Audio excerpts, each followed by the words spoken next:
देखो चिकेन को दही आ सब मसला पकई मैरिनेट कराई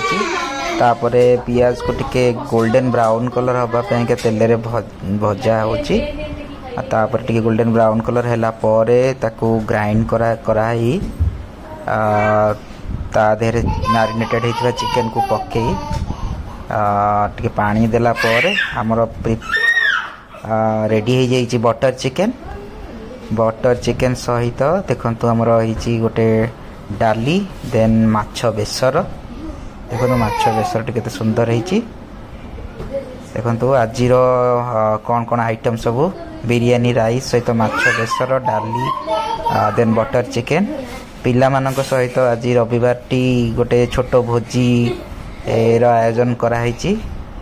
मोर जड़े भाई भौणी आसचंती पिउसी पुओ भाई आ भौणी से भाणीजी भी आसचंती तो से परिवार सहित आज गोटे छोट भोजी आयोजन कराई।